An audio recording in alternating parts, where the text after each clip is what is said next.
के लिए, फिलहाल के लिए हम जो है आपके सामने लेकर आए हैं कुछ टिप्स एंड ट्रिक्स जो कि आप सीयूईटी एग्जाम स्पेशली इंग्लिश में अगर फॉलो करो तो काफ़ी ज़्यादा हेल्प मिलेगी।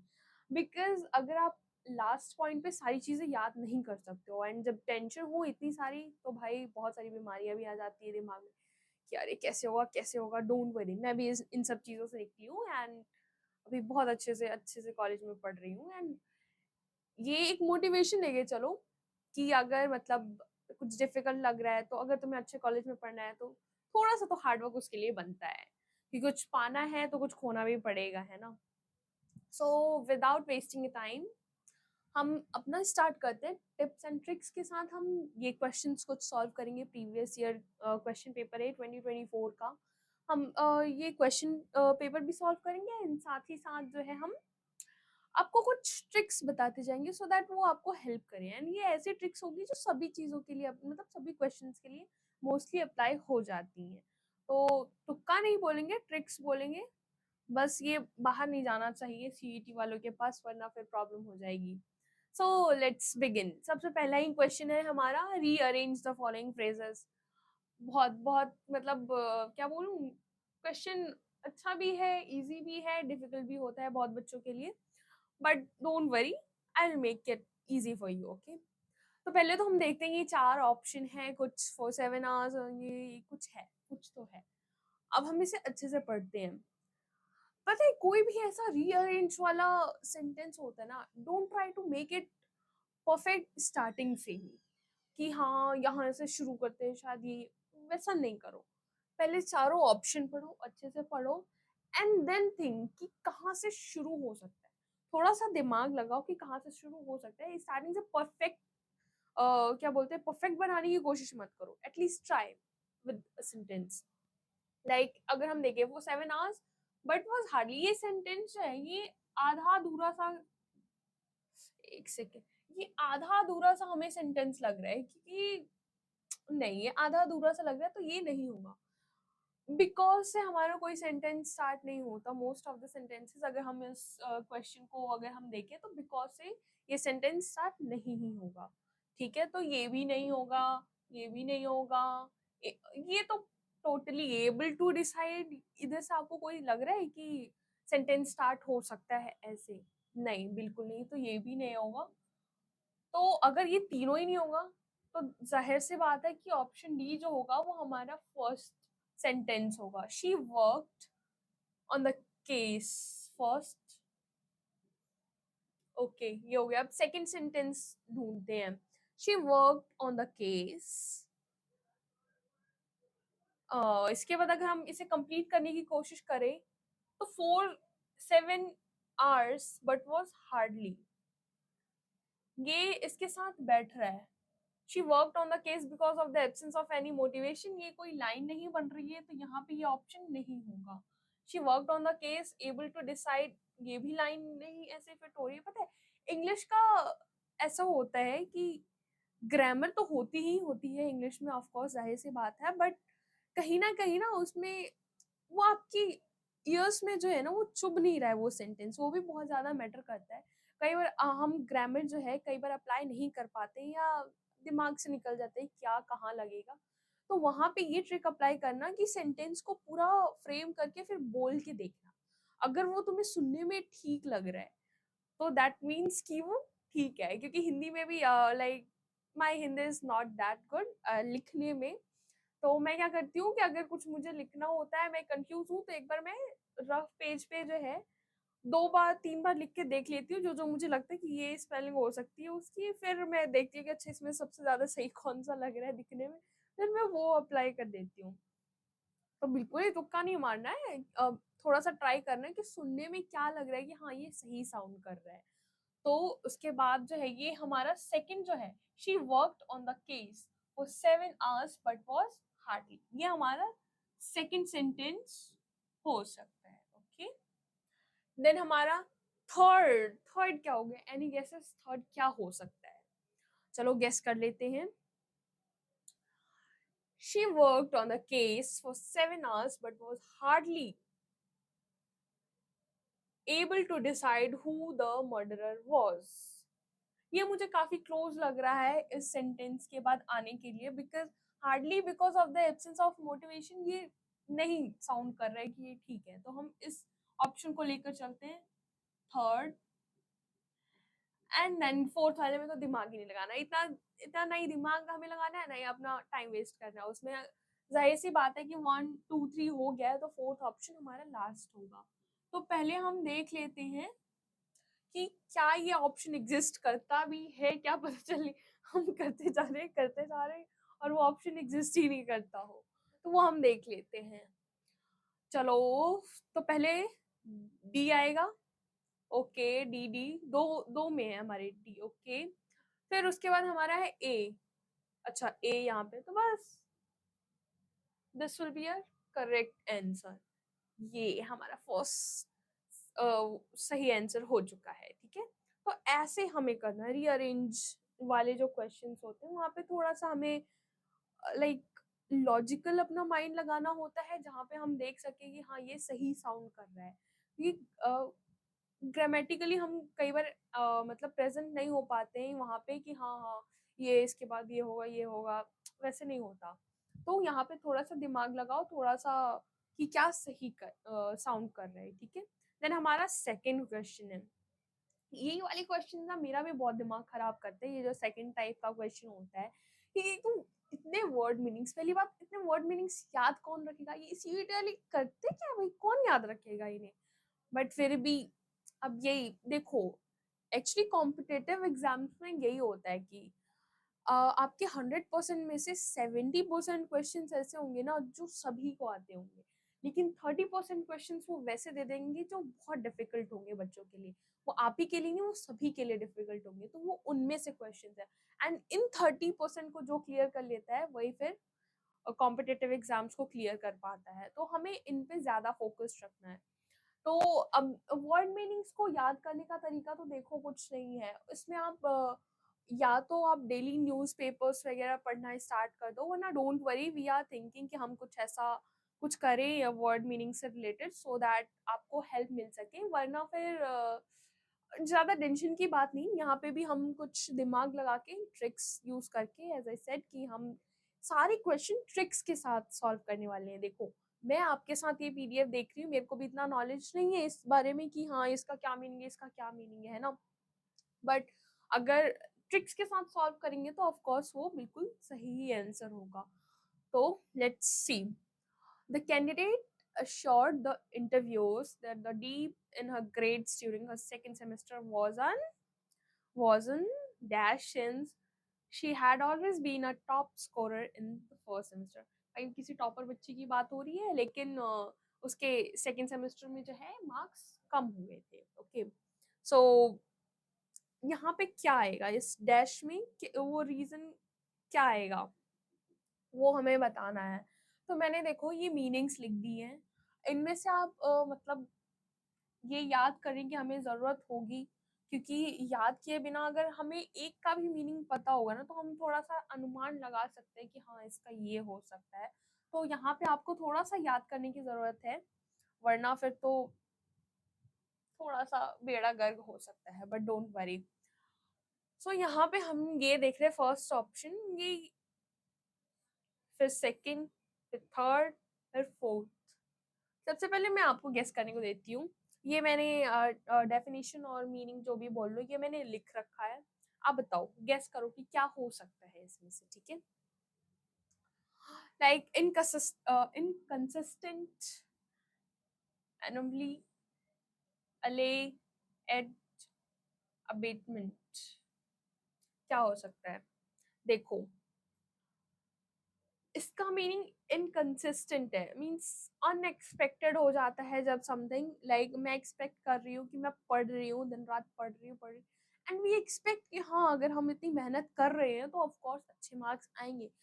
बट क्या हो अगर वो अच्छे मार्क्स नहीं, अरे यार ऐसे गलत गलत नहीं बोलना चाहिए, बट फिर भी हम अगर ऐसा कुछ करके चले, हो जाता है कई बार, लक का भी बहुत ज्यादा मैटर करता है।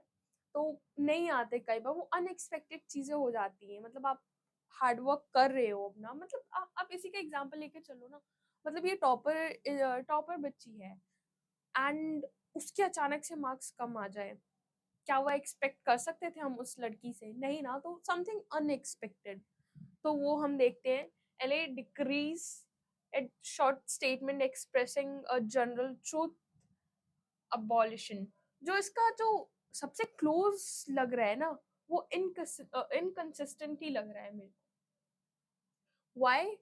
बिकॉज वो टॉपर स्टूडेंट है एंड वो अपने इंटरव्यूअर को वो बोल रही है, वो उसके लिए भी अनएक्सपेक्टेड था।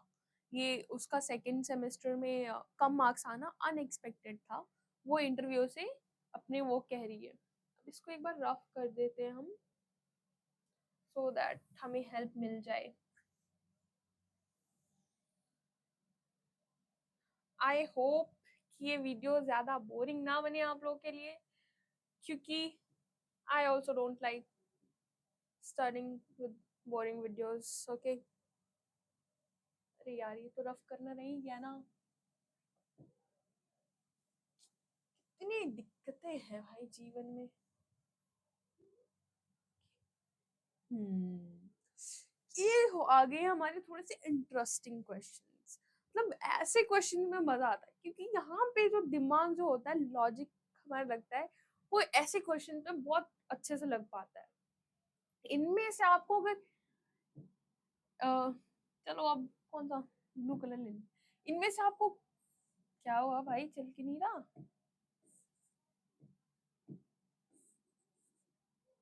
चल नहीं रहा।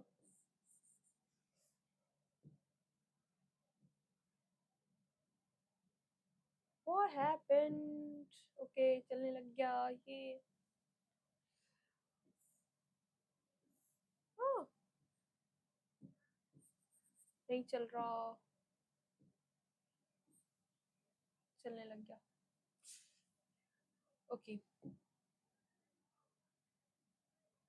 तो हम ये देखते हैं यहाँ पे हमारा जो दिमाग है, वहाँ पे थोड़ा सा भाई, जहाँ पे मार्क्स ले सकते हो वहाँ पे लेने की पूरी कोशिश करो, ठीक है? और जहाँ पे नहीं आता जो क्वेश्चन, क्योंकि पूरा पेपर तो हमें आ नहीं सकता, लेकिन जो क्वेश्चन में चांसेस हैं कि हम यहाँ पे अपना दिमाग लगा सकते हैं, तो लगाओ, थोड़ा सा उपयोग करो, ठीक है? तो देखो यहाँ पे अगर आप में से किसी को भी एक भी वर्ड पता होता है ना, तो उससे बहुत ज्यादा हेल्प हो जाती है, बहुत ज्यादा हेल्प हो जाती है। क्योंकि आपने सुना होगा एलिमिनेशन फॉर्म, सुना होगा आपने कि ऑप्शन को एलिमिनेट करना सीखो। उसमें ये बहुत ज्यादा हेल्प करता है कि कई बार क्या होता है कि हमें वैसे ही अगर इसका हमें पता है मीनिंग, तो हमें पता चल जाता है, हम ऑप्शन में से ढूंढ लेते हैं कि ये डी का क्या आंसर है, फिर उसके अकॉर्डिंग हम टिक कर देते हैं, ठीक है? बाई चांस देखो, जैसे ऐसा कुछ ऑप्शन आया कि डी में इसका भी सेकंड है, इसका भी सेकंड है, अब क्या करें भाई, अब इनमें से कौन सा करें, और हमें पता है कि वर्ड है, तो इसमें हमें एलिमिनेट करने में बहुत ज्यादा इजी होता है, क्योंकि हमारे ये वाले ऑप्शन और ये वाले ऑप्शन तो वैसे ही हट गए। अब हमें वो केबीसी में 50-50 वाला होता है ना, वो वाला ऑप्शन यहाँ पे लागू हो जाता है। ये पूरा केबीसी ही चल रहा है आपका, तो अब यहाँ पे बस हेल्पलाइन के लिए बस आप ही हो और आपका दिमाग है, और कोई नहीं। यहाँ पे आप किसी को कॉल वगैरह नहीं कर सकते हो। तो अब एलिमिनेशन फॉर्म यहाँ पे हम क्रिएट कर लेते हैं, फिर यहाँ से थोड़ा सा हमें और इजी हो जाता है, फिर यहाँ से भी हम फिर थोड़ा सा तुक्का लगा सकते हैं, ठीक है? वैसे टीचर को एक बात बोलनी नहीं चाहिए तुक्के वाली, बट क्या करें यार, सैड रियलिटी यही है, सब यही करते हैं। अब कोई भी टीचर यही करता है, कोई भी स्टूडेंट यही करता है। एंड टू बी फ्रैंक, मैं एज अ टीचर नहीं पढ़ा रही हूँ, मैं एज अ स्टूडेंट ही पढ़ा रही हूँ, बिकॉज एक स्टूडेंट ही स्टूडेंट का मतलब फीलिंग समझ सकता है। अगर मैं टीचर समझाने लगी तो फिर तो मैं सुपीरियर हो गई ना तुमसे, एंड अगर मैं सुपीरियर हो गई तो यानी तुमसे ज्यादा ज्ञान है मुझे, तो वो मुझे दिखाना नहीं है। तो इट्स बेटर कि स्टूडेंट स्टूडेंट को पढ़ाता है तो ज्यादा अच्छे से समझ आता है। एज लाइक योर फ्रेंड, अगर कोई फ्रेंड पढ़ाता है तो ज्यादा समझ आता है as compare to your teacher. तो आप एज अ फ्रेंड ही समझो मुझे, and try to learn these things. And ये ट्रिक्स मैं बता रही हूँ, पक्का पक्का काम आएंगे, और नॉट जस्ट इन इंग्लिश, किसी भी सब्जेक्ट में, ठीक है? वो आप थोड़ा सा वहाँ पे एडजस्ट कर लेना कि यहाँ पे अगर ये ट्रिक लग रही है तो वहाँ पे कैसे, क्योंकि हर क्वेश्चन में कुछ ना कुछ ट्रिक लग ही रही होती है। तो यहाँ पे हम देख लेते हैं, यहाँ पे हमें किस वर्ड का मीनिंग पता है। देखो मुझे तो टू बी फ्रैंक सभी वर्ड्स का मीनिंग पता है, बट फिर भी मैं आपके अकॉर्डिंग चल के बता रही हूँ कि मान लो मुझे सिर्फ इसी का पता है, एंटी, यहाँ पे भी हाँ, अगर आपको एक वर्ड का भी मीनिंग नहीं पता, सो व्हाट, अब क्या करें? सोचने वाली बात है, सोचो, कुछ तो सोचो। हाँ, आप वर्ड्स को ना ध्यान से पढ़ो। फिर यहाँ पे आप मान लो आपको, यही यही एग्जाम्पल लेके चलते हैं, आप वर्ड्स को तोड़ने की कोशिश करो। एंटीक्वेरियन है ना? अगर मैं इसे तोड़ूं, एंटीक वर्ड दिख रहा है तुम्हें? एंटीक वर्ड हम किस चीज के लिए यूज करते हैं? You are right, antique something जो डिफरेंट हो, समथिंग लाइक हिस्ट्री में हम देखते हैं एंटीक पीस है, ये तो बहुत डिफरेंट है, बहुत नायाब है, ऐसा कुछ।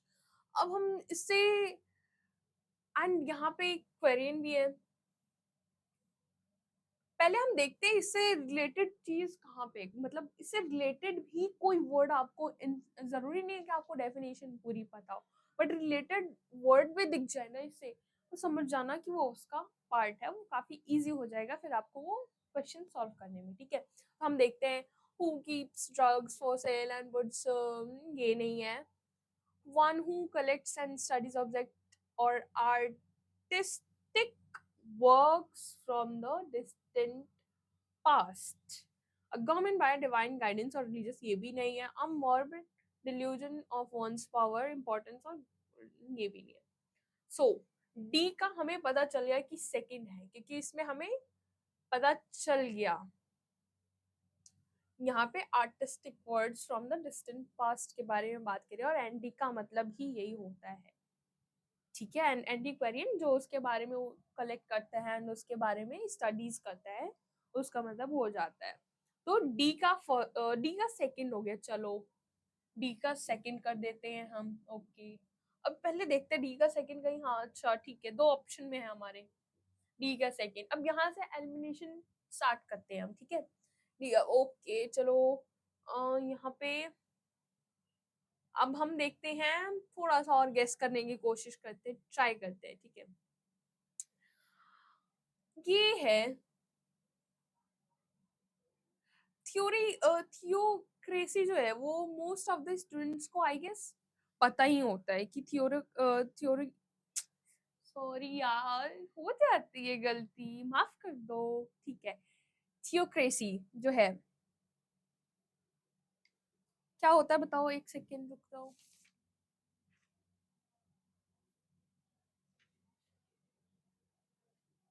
बताओ, थियोक्रेसी का मतलब होता है, बताओ, a government by divine guidance or religious leaders। ये लिख लो, याद कर लो, कैसे भी, किसी भी, ये स्टेटमेंट्स है ना, कहीं भी आपको काम आएंगी स्मार्ट बनने और दिखने में। आपको अगर कहीं फ्रेंड्स की बातचीत चल रही हो, यहाँ पे ये सब वर्ड्स फेंक दो, अरे सारे फ्लैट हो जाएंगे तुम्हारे आगे। ठीक है, तो ये वैसे भी, ये सिर्फ पता है, पढ़ाई जो है सिर्फ एग्जाम के लिए कर रहे हो तो थोड़ा सा तुम लोगों के लिए डिफिकल्ट हो जाएगा। अगर ये तुम फन के साथ पढ़ोगे और लाइफ टाइम के लिए पढ़ोगे, तो that will be very like, क्या बोलेंगे, नॉलेजेबल, वो रियल नॉलेज हुई तुम लोग की, क्योंकि एग्जाम्स का पर्पस ही यही होता है आप लोग, लेकिन हम सिर्फ रटने में ही बिजी रह जाते हैं। ठीक है, तो हम ये देखते हैं, थियोक्रेसी का मतलब होता है गवर्नमेंट बाय डिवाइन गाइडेंस और रिलीजियस लीडर्स। ठीक है, जो कि हमारे क्या बोलते हैं, पहले हुआ करती थी, पहले बहुत ज्यादा ये चीज फॉलो हुआ करती थी, बट बाद में रेनेसांस पीरियड आया, तो उसके बाद से फिर मतलब वो दोनों चीजें अलग, गवर्नेंस एंड प्रीस्ट वाली जो चीजें हैं वो अलग अलग हो गई।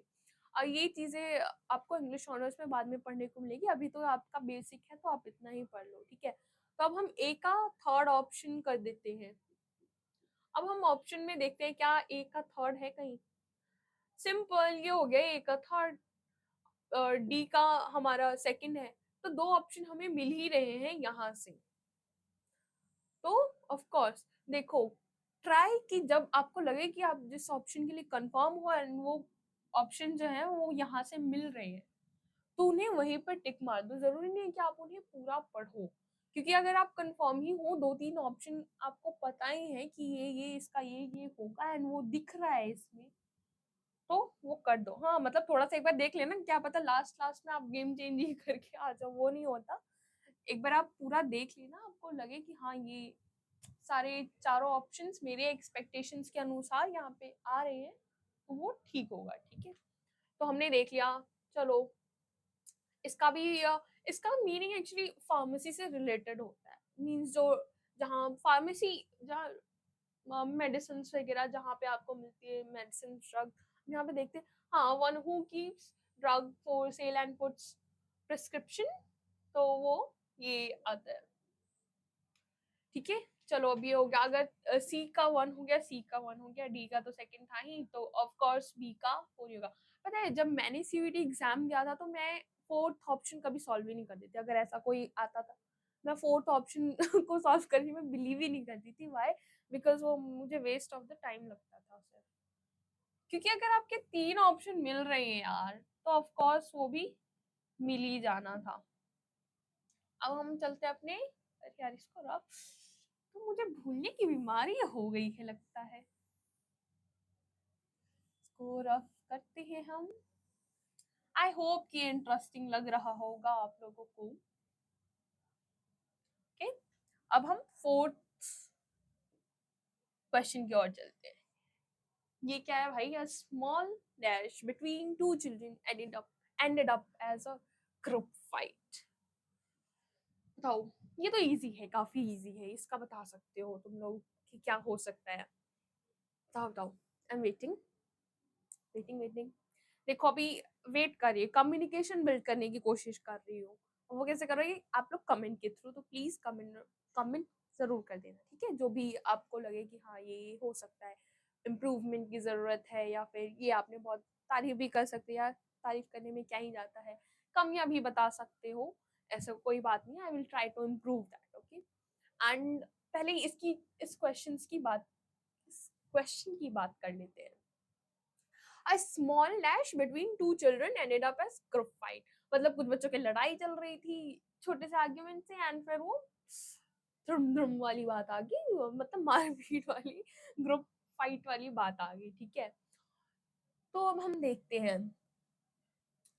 पहले जो मेरे को लग रहा होता है ना, जैसे अभी मेरे को ये वाला ऑप्शन लग रहा है, तो मैं इसको अप्लाई नहीं करती हूँ। पहले मैं इन तीनों जो मेरे को पता है उनको अप्लाई करके देखती हूँ कि क्या वो उसमें बैठ रहा है उस लाइन में। तो हम देखते हैं स्मॉल मैच बिटवीन टू। भाई यहाँ पे फाइट की बात हो रही है, आप मैच कैसे मतलब वो कर सकते हैं, है ना? हाँ, भले ही मैच के बीच लड़ाई हो जाती है, लेकिन वो बड़े लोगों में होती है ना?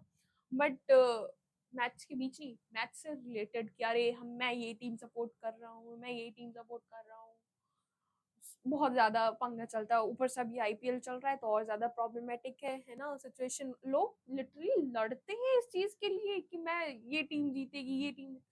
गॉड, बहुत ज्यादा फालतू चीजें हैं, इन सब चीजों को छोड़ो। तो ग्रुप फाइट यार, यहाँ पे फाइट की बात चल रही है, मैच ये थोड़ा सा नहीं लग रहा, ठीक नहीं लग रहा।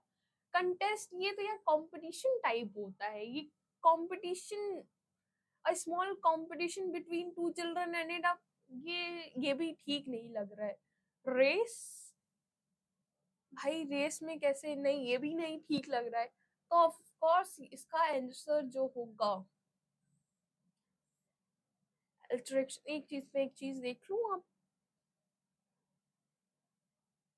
हम्म, चलो कोई नहीं। तो इसका ऑप्शन 1 होगा। तो इस क्वेश्चन में आपकी जो ट्रिक लगी है वो ये है कि आप पहले इजी ऑप्शंस को फिट करके देखो, एंड वो लग रहा है कि हाँ ये ज्यादा रिलेटेड लग रहा है तो ठीक है, वरना अगर लग रहा है कि ये गलत है तो फिर go with this these kind of options, जो बचे जिसका आपको मीनिंग भी नहीं पता हो।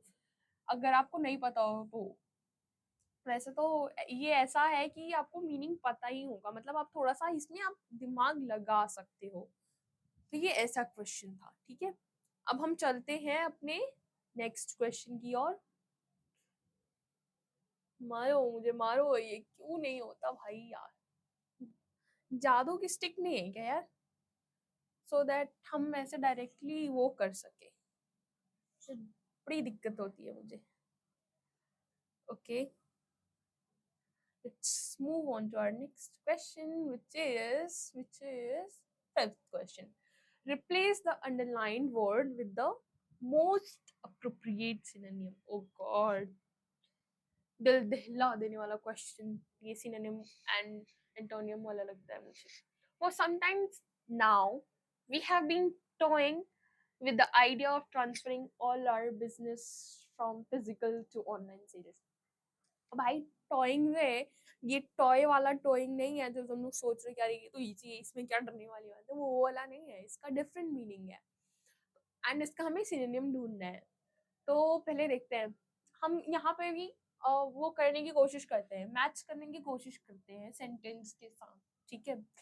For sometimes now we have been launch with the idea, भाई ये तो ग्रामेटिकली ही रॉन्ग है, तो ये तो ऑप्शन ही नहीं हो सकता, ठीक है।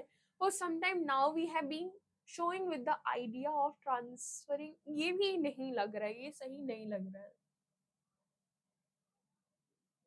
शोइंग विद द आइडिया नहीं होता, ठीक है, showing the idea something is.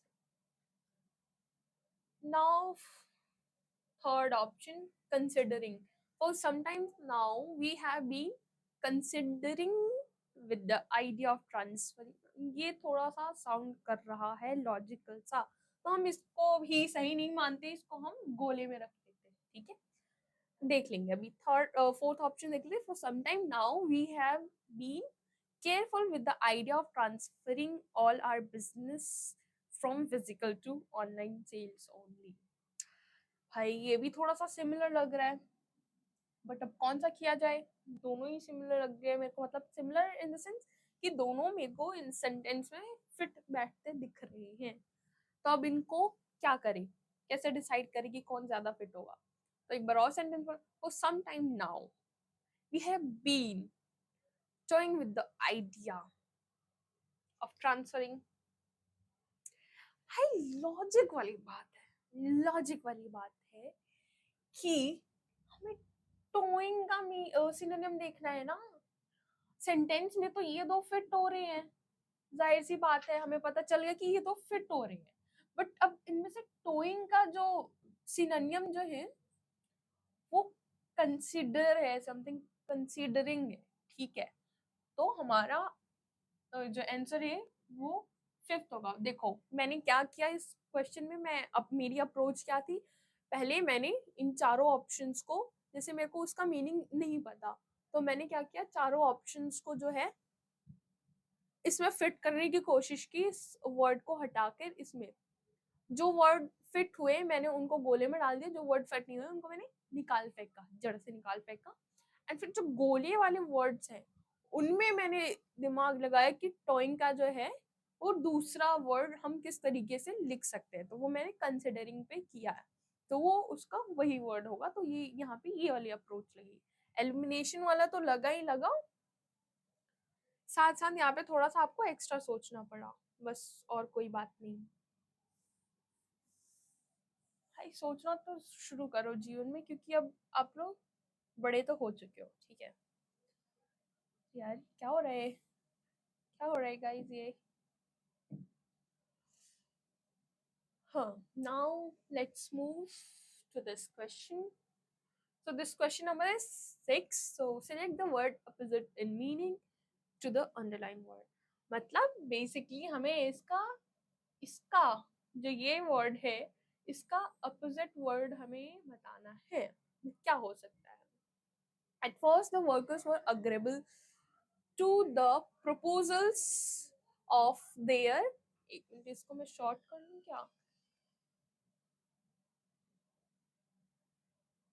Short हो गया, yes good, good to go.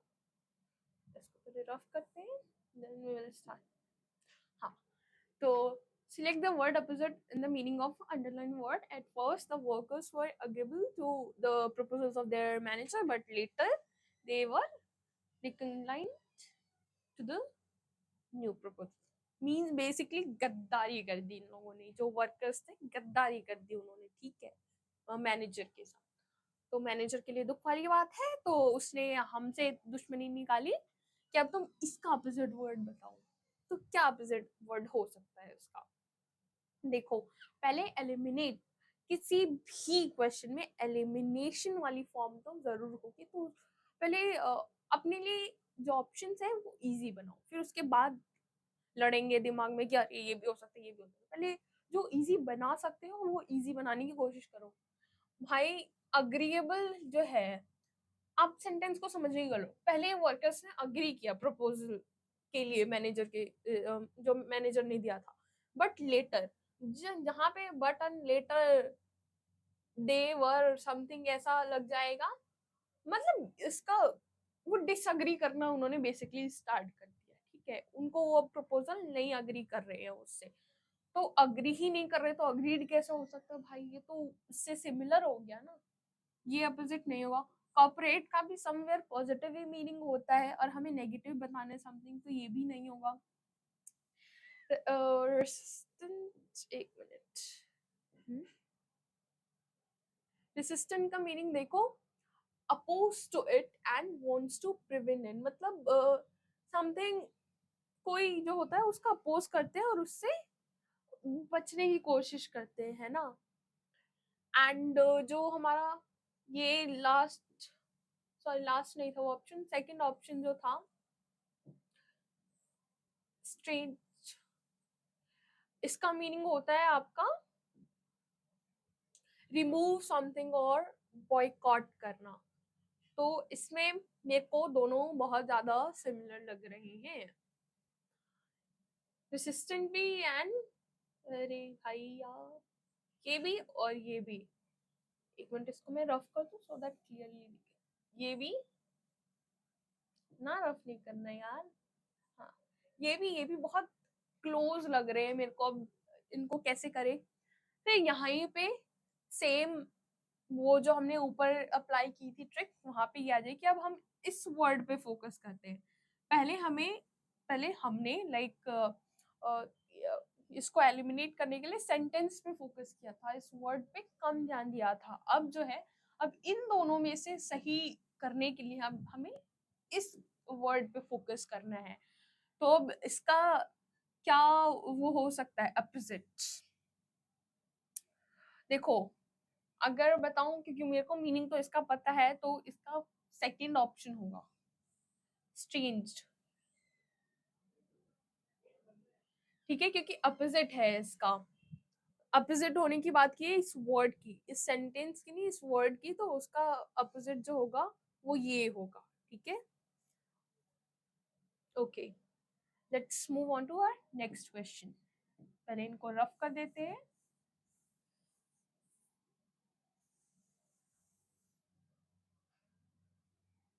Okay, चलो चलते हैं अपने नेक्स्ट क्वेश्चन की ओर। Complete the sentence given in the list one with the appropriate words given in the second. तो जैसा कि तुम्हें पता है कि मुझे ऐसे क्वेश्चंस जो हैं वो बहुत पसंद है, मतलब यहाँ पे हम आराम से भर भर के तुक्का मार सकते हैं दिमाग लगाने के साथ, और बहुत ज़्यादा चांसेस होते हैं कि वो सही भी जाए। तो इसलिए ऐसे क्वेश्चंस मुझे बहुत ज़्यादा पसंद आते हैं कि ज़्यादा दिमाग लगाने क्यों भाई इन सब चीज़ों में।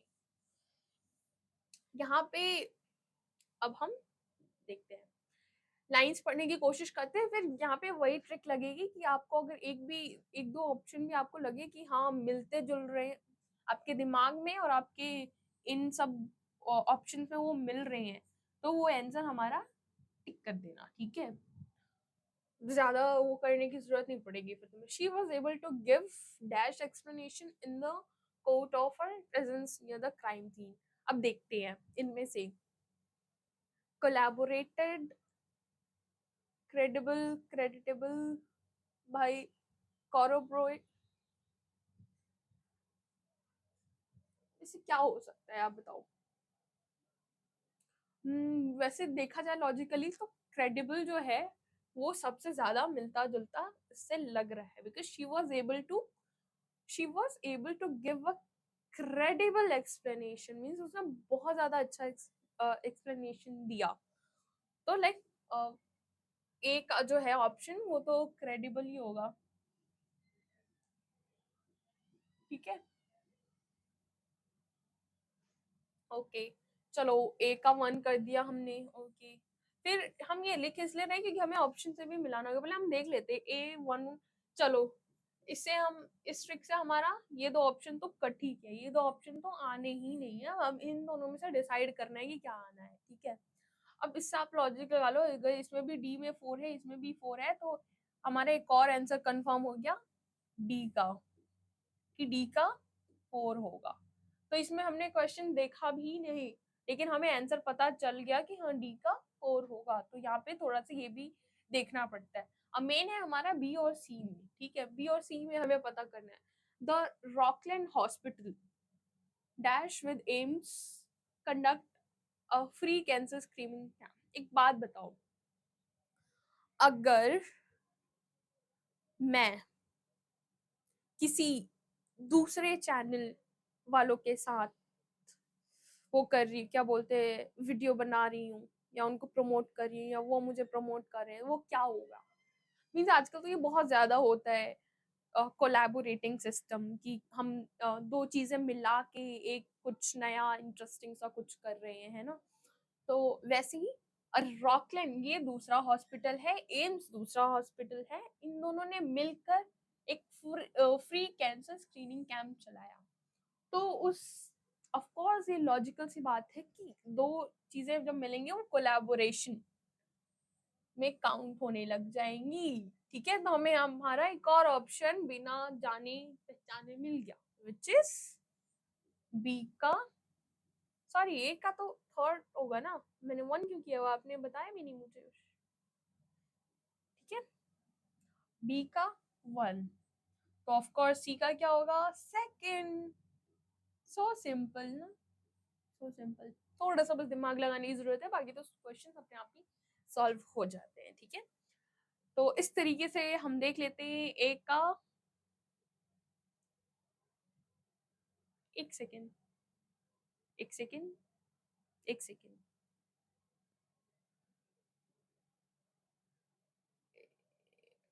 2 3 1,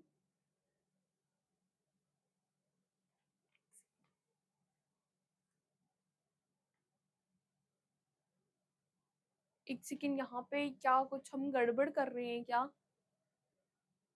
ओके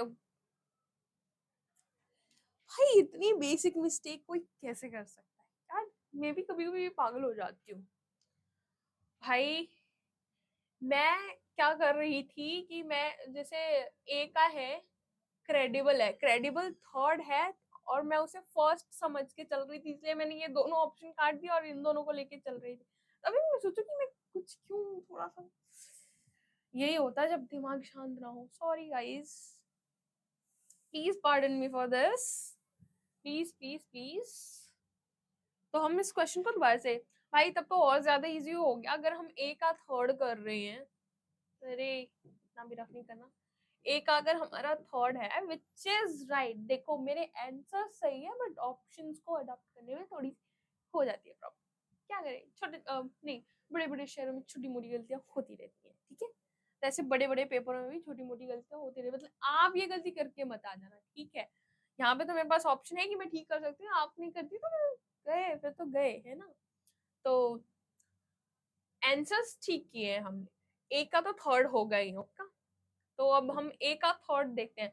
तो ये और भी ज्यादा इजी हो गया हमारे लिए, क्योंकि ऑप्शन में सिर्फ एक ही है ए में थर्ड। तो ये पूरा ऐसे वाले क्वेश्चन में तो आपको पूरा क्वेश्चन, क्योंकि यही सारे जो क्वेश्चन है ना हमारी टाइम बचाते हैं, क्योंकि टाइम को बचाना भी बहुत इंपॉर्टेंट होता है, सो दैट एक बार और आप उन सब क्वेश्चंस को पढ़ सको और दोबारा से एनालाइज कर सको उन क्वेश्चंस को। तो try to save time in examination, है ना। तो ऐसे क्वेश्चंस में टाइम बच गया, क्योंकि हमारे पास ए का थर्ड आंसर है और ए का ऑप्शन जो थर्ड है वो सिर्फ एक ही ऑप्शन में है, तो उस पर आंख बंद करके टिक लगा दो, ठीक है। ओके जी, ये हो गया। फिर अब हम चलते हैं अपना क्वेश्चन नंबर 8 पे। देखो कितने जल्दी जल्दी हम इजी ट्रिक्स के साथ जो है क्वेश्चंस को सॉल्व कर रहे हैं। और ये इजी इसलिए लग रहा है क्योंकि यहाँ पे हम ट्रिक लगा रहे हैं। यहाँ पे अगर हम फॉर्मूलाज के साथ चलते हैं ना, तो फॉर्मूलाज बहुत एक तो लेंदी हो जाते हैं और याद करने में आपको दिक्कत होगी, और हमारे पास इतना टाइम नहीं है अभी कि हम सारी चीजें वर्ब, नाउन, प्रोनाउन, ये सारी चीजें पढ़े। तो यहाँ पे बस दिमाग लगाइए, और दिमाग इसी चैनल पे मिलेगा आपको, ठीक है। तो इस चैनल को सब्सक्राइब वगैरह कर लो आप। तो ठीक है, अब यहाँ पे fill in the blanks with the correct option. Most of the guests arrived for the concert. है कॉन्सर्ट, ओ सॉरी, गेस्ट और कॉन्सर्ट का मेरा थोड़ा सा लाइक लॉजिक नहीं बनता दिखता ना, इसलिए मैं थोड़ा शॉक हो गई। ओके, क्या करें, मॉडर्न जमाना है, कोई भी कॉन्सर्ट पहुंच सकता है। तो most of the guest arrive for the concert dash बस। तो बेसिकली वो लाइन बोलने की कोशिश कर रहा है कि मोस्ट ऑफ द गेस्ट जो हैं वो कॉन्सर्ट में पहुंचे थे बस से, या बस के द्वारा, या बस के साथ, या बस के माध्यम से। देखो इसी में मैंने आपको इन सब की मीनिंग बता दी है, के द्वारा, के साथ, से, माध्यम से, ठीक है। तो अब आप बताओ लॉजिकली दिमाग लगा के कि यहाँ पे क्या आना चाहिए। लो लो टाइम लो और बताओ। यस, कमिंग, कमिंग, कमिंग, छोड़ो मैं ही बता देती हूँ। तो यहाँ पे देखो, वही हम मतलब एलिमिनेट करने की कोशिश करते हैं। भी नहीं आएगा, बस के साथ नहीं होता, फ्रॉम भी नहीं आएगा, थ्रू भी नहीं आएगा। बाय इसलिए क्योंकि बस मूविंग है, वो यहाँ से यहाँ यहाँ मूव करती रहती है, इसलिए हम बाय लगाएंगे, ठीक है। तो right option will be, I guess ना, प्रीपोजिशंस तो आप एक बार देख लेना, क्योंकि प्रीपोजिशंस जो होती है वो काफी इजी कॉन्सेप्ट है। एंड आई विल ट्राई कि मैं उस पर वीडियो बनाऊं, प्रीपोजिशन फन वे में पढ़ाऊं आप लोगों को, सो दैट इजी हो जाए। बट एक बार आप प्रीपोजिशंस वगैरह देख लेना, वो थोड़ा सा इजी हो जाता है, क्योंकि कई बार हम कंफ्यूज हो जाते हैं। अगर मेरे को नहीं, अगर हमें नहीं पता होता तो हम थ्रू भी लगा सकते थे, क्योंकि थ्रू भी भाई बस के माध्यम से पहुंचा, उनके गेस्ट जो है बस के माध्यम से पहुंचे। तो वो आपको माइनर माइनर चीजें जो है वो पता होनी चाहिए कि क्या क्या मतलब डिफरेंस जो है माइनर पता होनी चाहिए, तो वो इजी हो जाता है काफी हमें वो करने के लिए, आंसर करने के लिए। तो अब हम मूव ऑन करते हैं। मूव ऑन, अरे यार, हार्ट ब्रेकिंग वाला मूव ऑन। ओके, अब हम क्वेश्चन नंबर 9, अरे ये फ्लिप पैंट, तो पैंट उतार रहा है। Don't worry guys, joking, pant उतारने वाला क्वेश्चन नहीं है, इतना अश्लील नहीं है, ठीक है ये question. Why did you make that flippant remark about her choice of clothes? बताओ इसका क्या हो सकता है। देखो इतना तो मुझे पता चल गया है कि क्लोथ्स के बारे में चल रही, मतलब क्लोथ्स के बारे में चल रही है, फ्लिप पैंट के बारे में चल रही है, तो जरूर कुछ कपड़ों से रिलेटेड होगा। ऐसा नहीं है, इतना दिमाग मत लगाओ, कई बार सीयूटी एनटीए वाले दिमाग लगा के क्वेश्चन देते हैं, ठीक है। फ्लिप पैंट का मतलब वो नहीं है कि आपने अपने वो पैंट को फ्लिप करके पहन लिया, उसका मतलब वो नहीं है। यहाँ पे ऑप्शन देखो, दिमाग लगाओ। sarcastic, disrespectful, casual, indifferent। तो समथिंग, ये कहीं ना कहीं हमारी फीलिंग के बारे में बात कर रहा है। फीलिंग कुछ भी हो सकती है, उसे नहीं अच्छा लगा होगा, उसने मतलब ऐसी sarcastic वे में उसका मजाक उड़ा दिया, अरे क्या बंदर सा लग रहा है, डिसरिस्पेक्टफुल कर दिया होगा। भाई एक बात, लड़कियों के कपड़ों पे कोई कमेंट करते हैं ना, तो वो sarcastic या मजाक नहीं हो सकता है, वो एक डिसरिस्पेक्ट ही होती है उस लड़की की, ठीक है। तो माइंड दैट। मैं आपको सीयूईटी की प्रिपरेशन के साथ साथ मॉरल चीजें भी सिखा रही हूँ, ठीक है। किसी भी लड़की के कमेंट कपड़ों को लेकर कोई कमेंट बर्दाश्त नहीं होगी, ठीक है। आप उसकी तारीफ ही करो यार, ये तो इतनी अच्छी चीज है, इतनी अच्छी चीज बनाई है भगवान ने, तारीफ करो फिर उस चीज की, है ना। डिसरिस्पेक्ट कभी किसी की नहीं करनी चाहिए, ठीक है। तो यहाँ पे मैं आपको इसका मीनिंग ही बता देती हूँ कि फ्लिप पैंट का जो मीनिंग होता है वो होता है डिसरिस्पेक्टफुल। मतलब उसने उसके कपड़ों की चॉइस को लेकर उसने लाइक उसका कुछ ऐसे सेंटेंसेस बोल दी जो काफी डिसरिस्पेक्टफुल थी। तो बेसिकली वहां पे ये बात हो रही है। ओके, देखो यार हम काफी जल्दी जल्दी सीख रहे हैं ट्रिक्स वगैरह, है ना? सही है। अब हम चलते हैं अपने क्वेश्चन नंबर 10 के ऊपर। Select the word opposite in the meaning of the underline word. The thief showed his disbelief when informed that his partner had been arrested। भाई एक तो चोर है, एंड मैं लिटरली बता रही है, ये मजाक की बात नहीं है। चोर लोग ना स्मार्ट तो बहुत होते हैं, स्मार्ट दिमाग से। शक्ल का नहीं पता और मैं उस पर कमेंट करना भी नहीं चाहूंगी, बट दिमाग से वो बहुत ज्यादा शातिर होते हैं। तो भाई वो अगर कोई शातिर है वो फीलिंग क्यों दिखाएगा वो अपनी, कि हाँ भाई उसे बिलीव नहीं है कि उसका पार्टनर जो है वो अरेस्ट हो चुका है।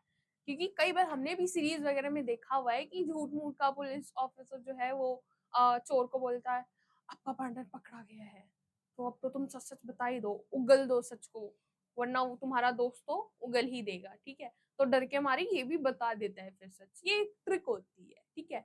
बट चोर ठहरा दिमाग वाला, तो वो क्यों दिखाएगा अपनी फीलिंग, क्यों दिखाएगी? उसको पता है कि उसको लाइक आप लोगों ने नहीं पकड़ा, आपके बस की ही नहीं है ना?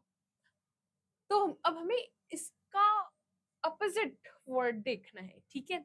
इसका अपोजिट डिस्प्लेड, नहीं। बैटल, बैटल कुछ ऐसा फ्री फायर में बैटलिंग वाले सिस्टम नहीं होता, वो नहीं भाई। वो ये थोड़ी ना करेगा। मार्क्ड, ये भी नहीं, ये तो समथिंग लाइक सिमिलर ही हो जाएगा। सिर्फ हमारा एक ही ऑप्शन बचा विच इज कंसील्ड। देखो कंसील्ड का मीनिंग ही यही होता है, kept secret.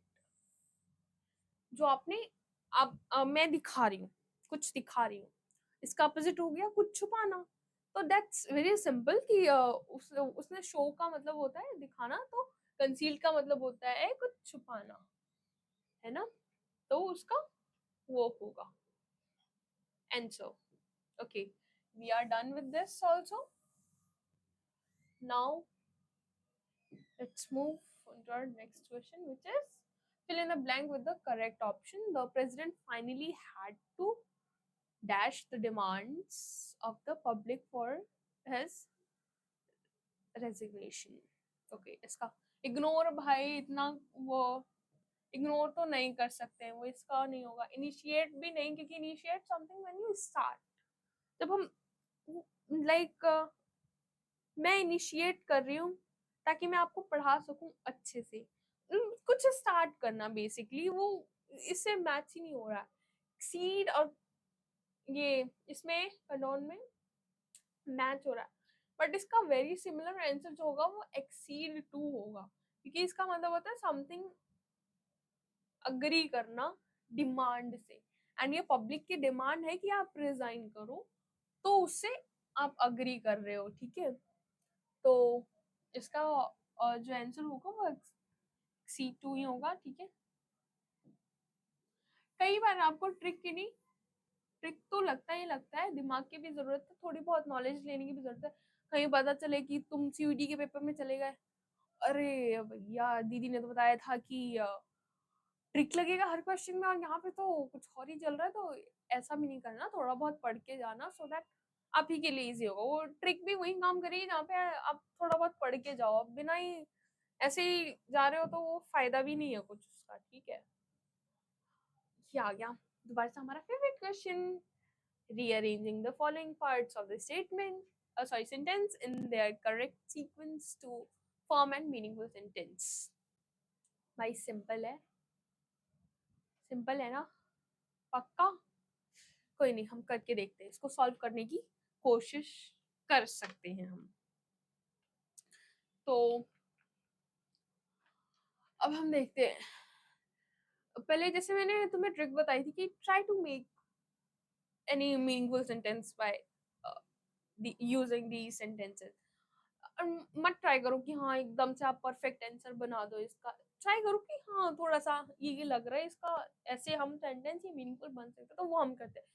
The quality of relationship between customers and employers with whom they deal is very important.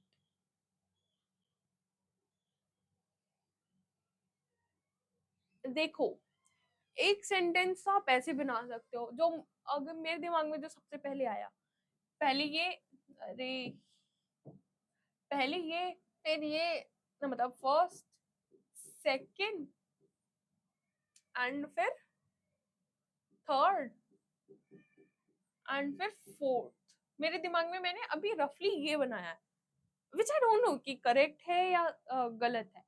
अभी हम सिर्फ एक लेके चल रहे हैं कि हाँ ये सही हो सकता है, गलत हो सकता है, ठीक है। अब यहाँ से अब हमें पता चल गया कि ये ऐसे हमने बनाया है।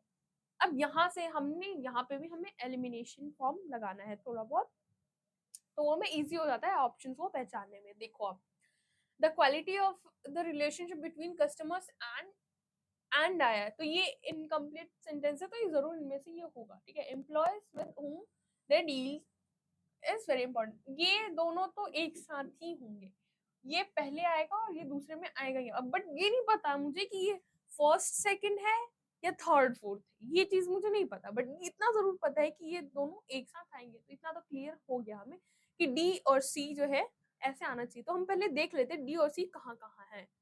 तो डी और सी एक ही ऑप्शन में है, एक साथ। देखो, सॉल्व करवाने को तो मैं वैसे भी सॉल्व करवा सकती थी लॉजिकली, जैसा सभी टीचर्स करवाते हैं, पहले ये आएगा, पहले ये आएगा, पहले नहीं भाई। जहाँ पे दिमाग लगा सकते हो, अपना टाइम वेस्ट नहीं कर सकते हो, वहां पे टाइम वेस्ट मत करो, नीड नहीं है। तो हमें यहाँ पे मिल गया डी और सी, और ये बहुत मीनिंगफुल सेंटेंस बन रहा है अपने आप में ही। एंड ये तो ऑफ कोर्स इसका जो आंसर होगा ये होगा। मेरा ये ऐसा आंसर था जो मैंने फर्स्ट में मैंने सोचा था कि मतलब इन सबको देख के कि मेरे दिमाग में क्या आ रहा है, वो मैंने किया। फिर उसके बाद मैंने कंफर्म किया दो सेंटेंसेस को कि हाँ इसके बाद ये आना ही आना चाहिए, तभी ये मीनिंगफुल सेंटेंस बनेगा। तो वो मैंने डिसाइड कर लिया कि डी और सी जो है, डी पहले आएगा और सी बाद में आएगा। फिर उस हिसाब से मैंने ऑप्शन पे ये करेक्ट कर दिया। बाकी देखो कहीं नहीं है डी और सी। और फिर हम अब देखते हैं, एक बार पढ़ के देख लेते हैं कि क्या वो मीनिंगफुल सेंटेंस बन रहा है या नहीं। ओके, तो पहले ए है, for organisation which provide services to customers on a face to face basis, the quality। एक और यहाँ पे ना आपको इन सब कॉमा वगैरह फुल स्टॉप हो गया, इन सब चीजों पे भी फोकस करो, वो बहुत हेल्प मिलेगी।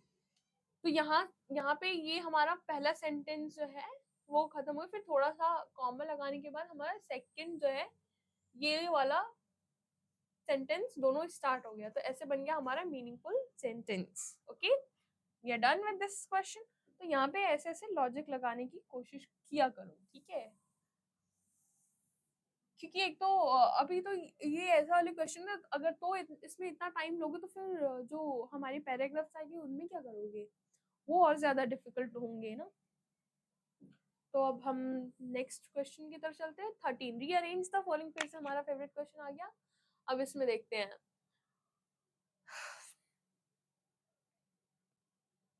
क्या होगा। following parts of the sentence in their correct sequence to form a meaningful sentence। अब इसमें देखें, अब पहले वही जो मैंने कॉन्सेप्ट बताया था आप लोगों को कि एलिमिनेट करो, मतलब पहले नहीं, पहले एलिमिनेट मत करो इसमें पहले सेंटेंस को बनाने की कोशिश करो, दिमाग में रफली बना लो कुछ भी है ना, बनाओ कि क्या हो सकता है। तो हम देखते हैं, पहले मेरे दिमाग में ये आ रहा है, इसका क्या है, अरे हाँ, पहले हम देखते हैं। As a concept of fundamental to ethical theory and एक सेकेंड इसको देखते हैं, रुको। ethical theory and political philosophy, justice is associated with। भाई इतना तो मुझे पता चल गया कि सी के बाद भी कोई सेंटेंस जरूर है, ये ऑप्शन सी है, क्योंकि यहाँ पे कॉमा लगाया तो ये फुल मतलब कंप्लीट सेंटेंस है नहीं हमारा। एंड यहाँ पे सी लास्ट में है, तो ये ऑप्शन गलत है ना? तो ये तो हट ही गया। ए हो सकता है, ए बी डी हो सकता है, B sorry guys, 2 minute, 2 minute, call आ गया घर से।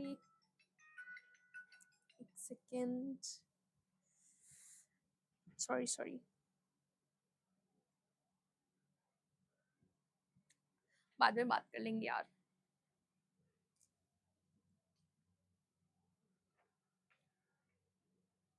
As a concept, as a concept fundamental to, especially with the induction to treat equals equally, justice is associated with the notion of equity and equality, ethical theory and political philosophy। यहाँ पे भी हम थोड़ा सा logic लगाएं तो ये भी हमारे जो है फुल सेंटेंस नहीं है, यहाँ डी के बाद भी कुछ ना कुछ आना ही चाहिए, बिकॉज यहाँ पे हमारा कॉमा लगा हुआ है, तो डी के बाद भी कुछ ना कुछ आएगा। एंड यहाँ पे जो डी का ऑप्शन है वो लास्ट में है, तो हमने इसे भी एलिमिनेट कर दिया। अब बच्चा हमारे पास 2 ऑप्शन, अब इनमें से देखते हैं। Political special reduction to treat evils equally, भाई ये तो बहुत इलॉजिकल सा सेंटेंस बना रहा है, मैंने इसको पढ़ के देखा भी, बहुत इलॉजिकल सा बन रहा है। भाई अब तीनों ऑप्शन हमारे चले गए, तो चौथा ऑप्शन बचा हमारे पास, सो डेफिनेट सी बात है कि वही हमारा आंसर होगा। 2 को मैंने एलिमिनेशन फॉर्म से खत्म कर दिया। यस, ऐसा होता है कि 2 ऑप्शंस आपको ऐसे दिए जाएंगे जो आप एलिमिनेशन फॉर्म बहुत इजीली, जो ट्रिक है वो यूज कर सकते हो, तो यूज करो, ठीक है। एंड बाकी जो 2 पे है थोड़ा सा उन पे दिमाग लगाने की जरूरत पड़ेगी आपको, एंड आई नो जो मेरे स्टूडेंट्स होंगे उन पे तो इतना दिमाग होगा ही, ठीक है। तो ये भी हमने इसको भी हटा दिया, तो हमारा लास्ट ऑप्शन 4th बचा, उसे हमने कर दिया सही। चलो बहुत जल्दी जल्दी हम कर रहे हैं ना, अब बहुत जल्दी जल्दी ट्रिक्स भी सीख रहे हो। एंड पता है तुम लोग को ये सारी चीजें मैं इसलिए बता रही हूँ क्योंकि ये चीजें मैंने खुद पे अप्लाई की हुई है, and most of the question इससे सही जाते हैं, ठीक है। तभी शायद मैं इंग्लिश ऑनर्स कर रही हूँ। एंड मैं आपको ये बता दूं कि मैं गवर्नमेंट स्कूल से पढ़ी हुई हूँ। मैं लोकेशन तो नहीं बताऊंगी अभी, बिकॉज नहीं बताऊंगी बस बट मैं गवर्नमेंट स्कूल से पढ़ी हुई हूँ, एंड मैंने सीयूईटी अपना एक ही बार में अपना क्लियर कर लिया था, और मैं ही वो बैच थी जिसपे वो किया गया था, एक्सपेरिमेंट किया गया था।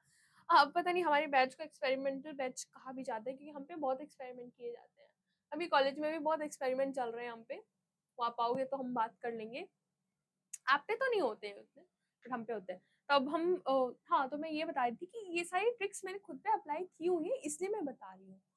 वरना भाई जिन टीचरों ने कभी सीयूईटी एग्जाम दिया ही नहीं हुआ है, उस फेस में वो गए ही नहीं है कभी, एंड लाइक, तो भाई एक तो नॉर्मली जब हम इन्वायरमेंट में है वहां पे क्वेश्चन सॉल्व करना, और एक एग्जामिनेशन हॉल में बैठ के क्वेश्चन सॉल्व करने में बहुत ज्यादा सिचुएशनल गैप आ जाता है, तो उस गैप को मैंने फील किया हुआ है, ठीक है। तो इसलिए आपको मेरी चीजें फॉलो करनी चाहिए, एंड ये मैं बता रही हूँ काफी हेल्प मिलेगी एज कम्पेयर टू जो बहुत ज्यादा एक्सपीरियंस टीचर्स आपको बताते हैं उनसे, बिकॉज उन्होंने वो चीज फेस नहीं की हुई है, वो सिचुएशन नहीं फेस किया हुआ है सीवीटी वाला, बट मैंने किया हुआ है भाई। एक दूर से देख के बताना किसी चीज को, और एक उस चीज को फील कर, वो फीलिंग नेचुरली आना, या उसको तुमने फेस किया हुआ है, दिस डिफरेंस ना, वो इतने समझदार हो तुम लोग।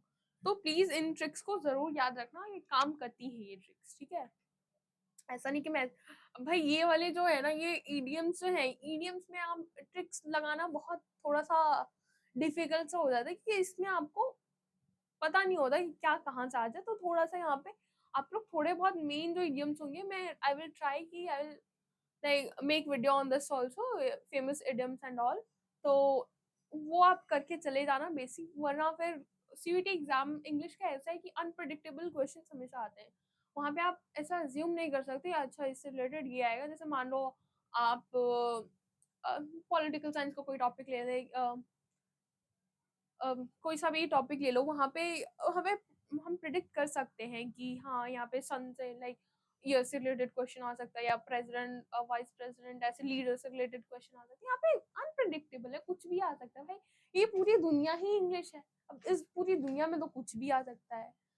तो भाई वो देख लेना आप, है ना। ये मैं फेमस फेमस कुछ करवा दूंगी। अब इसमें हम थोड़ा सा देखने की कोशिश, यहाँ पे हमें जैसे ये वाला काफी फेमस है, बी फुल ऑफ बीन्स, ठीक है। ये वाला काफी फेमस है, बी फुल ऑफ बीन्स, इसका मतलब होता है बी फुल ऑफ एनर्जी। तो हम सी का फोर्थ है, तो हम देख लेते हैं, पहले एलिमिनेट करने की कोशिश करते हैं। सी का फोर्थ मिल गया आंसर हमारा, सी का फोर, हाँ सी का फोर। एंड इनमें से किसी में नहीं है, तो ये भी गलत, ये भी गलत, ये भी। देखो ये क्वेश्चन हमें नहीं आता था, बस हमें एक ऑप्शन पता था, उससे हमने इजीली क्वेश्चन ये सॉल्व कर लिया, विच इज राइट, ठीक है। तो ऐसे हम ट्रिक्स के साथ, इसलिए ट्रिक्स इजी हो जाते हैं कई बार, क्योंकि नॉलेज हमें हर चीज की नहीं हो सकती है, बट ट्रिक तो वो तो हर किसी पे अप्लाई हो सकता है। तो हमें एक का आंसर पता था कि हमने बी फुल ऑफ एनर्जी था, सी का फोर, एंड उसके अकॉर्डिंग हमने सॉल्व कर लिया, इन तीनों का एलिमिनेट कर दिया, ठीक है। चलो डन हो गया जी ये भी। अब हम क्वेश्चन नंबर 15 पे मूव ऑन करते हैं। प्रीपोजिशंस वाले, ये तो इजी वाले, ये तो मेरे ख्याल से कर ही लोगे तुम आराम से, ये तो हमें स्कूल्स वगैरह में भी बहुत सिखाया जाता था, मतलब अभी भी सिखाया जाता है। The edited version of her article is indistinguishable dash her first version. मुझे तो पता है इसका आंसर, आप लोग बताओ। I just don't feel affinity dash his prose style. It's too casuistic. Okay, her ideas are not all that similar. Dash mine, it would be wrong to mistake his different dash his arrogance or coldness. Okay, मुझे पता चल गया इसका answer. अब आप बताओ कि इसका आंसर क्या हो सकता है। फर्स्ट ट्राई, मैट्रिक तो बताऊंगी, पर उससे पहले ट्राई करने की कोशिश करो कि आपको ये आंसर पता है कि नहीं। जहाँ पे आपको पता हो वहाँ पे ट्रिक मत अप्लाई करो, वहाँ पे कर लो बस, वहाँ पे ज्यादा इंटेलिजेंस दिखाने की जरूरत नहीं, क्योंकि देखो ये जो पढ़ के जिनको पता होती है चीजें, वो कौन बच्चे होते हैं, वो पढ़े लिखे बच्चे होते हैं, और जो ट्रिक अप्लाई करते हैं वो स्मार्ट बच्चे होते हैं। एंड मैं मीन करती हूँ कि स्मार्ट बच्चों और पढ़े लिखे बच्चों में डिफरेंस होता है, ठीक है। तो जहाँ पे आप पढ़े लिखो वाला सिस्टम लगा सकते हो लगा दो, वरना तो फिर स्मार्टनेस तो मैं सिखाने के लिए हूँ ही, ठीक है। तो the edited version of our article is distinguishable. भाई डिस्टिंग्विशेबल इनडिस्टिंग्विशेबल है वैसे, बट डिस्टिंग्विश जहाँ पे आ गया वहां पे फ्रॉम तो आना ही आना है, आना ही आना है, नो डाउट। तो इसका तो ए होगा, सॉरी ए का फोर। अब हम इसको करने की कोशिश करते हैं। तो ए का फोर ये हो गया, ए का फोर ये हो गया, ये नहीं होगा क्योंकि ए का वन दिखा रहा है, ये नहीं होगा क्योंकि ए का थर्ड दिखा। तो अब इन दोनों ऑप्शन में से हमें ढूंढना है ये क्या सही है क्या। ओके, अब फिर हम एक और क्वेश्चन सॉल्व कर लेते हैं, उससे तो हमें पता ही चल जाएगा। आई जस्ट एक और पता चल गया हमें, डी का थर्ड होगा, डी का जो है थर्ड होगा।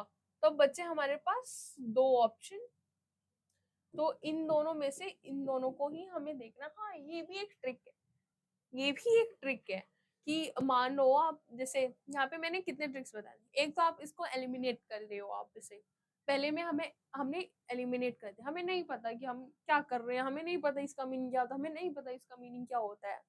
But what we can do is, यहाँ पे डिस्टिंग्विश आ गया, वहां पे फ्रॉम आना ही आना है, ठीक है।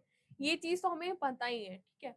चलो इससे हमने एक ये ट्रिक अप्लाई कर दी, ओके, इससे हमें एलिमिनेट कर दिया। दूसरी ट्रिक, हम ऑप्शन देख लेते हैं इनमें और इनमें क्या सिमिलैरिटीज है। तो एक तो ए में थी और एक डी में थी, तो डी से हमने, डी का जो है इसमें थ्री है, फोर, चलो ये फोर ऑप्शन भी कट गया, फोर ऑप्शन भी कट गया, ठीक है।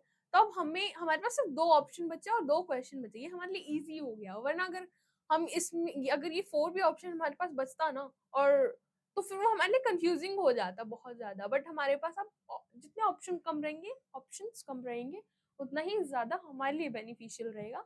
तब हम यहाँ पे आ गए, ठीक है? तो इसका क्या है, डी का हो गया, सी का क्या होगा? Her ideas are not all that dissimilar to, two आएगा यहाँ पे। I just don't feel any G with this, यहाँ पे विद आ जाएगा, कॉमन सी बात है, ठीक है? तो देखते हैं ऐसा कुछ है। Yes, option A will be our right answer. Why? Because हमने ट्रिक से सॉल्व किया है इसे, तो ट्रिक कभी गलत हो नहीं सकती है। चलो ये भी सॉल्व हो गया। आई होप कि आप ये ट्रिक्स जो है ना, ये एग्जाम में जरूर फॉलो करो, काफी हेल्प मिलेगी आपको इससे, ठीक है? अब हम क्वेश्चन नंबर 16 पे चलते हैं। Rearrange the parts of their, again our favourite question. अब भाई जो इस बार चीटिंग नहीं, मैंने जो आपको ट्रिक बताई है, दोनों जो मैंने 2 क्वेश्चन कराए थे रीअरेंजिंग वाले में, वो आप अप्लाई करो यहाँ पे और करके दिखाओ, और जरूर कमेंट तो जरूर छोड़ के जाना, ठीक है? तो यहाँ पे हम करने की कोशिश करते हैं, आप ट्राई करो उधर से, मैं ट्राई करती हूँ, फिर देखते हैं किसका सही जाता है, ठीक है? कॉम्पिटिशन।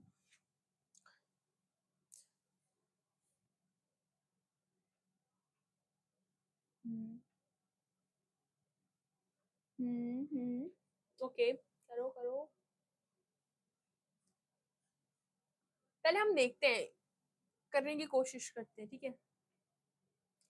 यहाँ पे तो हम वाला दिमाग लगा ही नहीं सकते यार, ये वाला कॉमा फुल स्टॉप वाला दिमाग नहीं लग सकता, क्योंकि यहाँ पे भाई पकड़ ली एनटीओ वालों ने हमारी वो स्मार्टनेस, उन्होंने दिया ही नहीं इधर। कोई नहीं, हम फिर भी इससे भी ज्यादा स्मार्ट बन के दिखाएंगे इनको। देखो भाई, मेरे जैसे स्मार्ट ऐसे कितना कैसे हो सकता है? देखो यहाँ पे मैंने 2 लाइंस आपको ऐसे ही ढूंढ दी, देखो एंडिंग देखा करो बस। मैं क्या करती हूँ, रीअरेंजिंग वाले वर्ड्स में एंडिंग और फर्स्ट वर्ड्स देखा करती हूँ, उससे आपका सेंटेंस अपने आप ही बन जाता है, ठीक है? देखो मैंने देखा कि हाँ थोड़ा सा डिफिकल्ट लग रहा है, फिर मैंने ये बहुत इनकम्प्लीट सा लग रहा है इज एंड ये लास्ट सेंटेंस, लास्ट वर्ड्स हमारे सेंटेंस नहीं हो सकते, तो इज एन के बाद एन कहाँ लगता है? एन कहाँ लगता है? ए ई आई ओ यू, ये हमने पढ़ा हुआ है, हम पढ़े लिखे बच्चे हैं।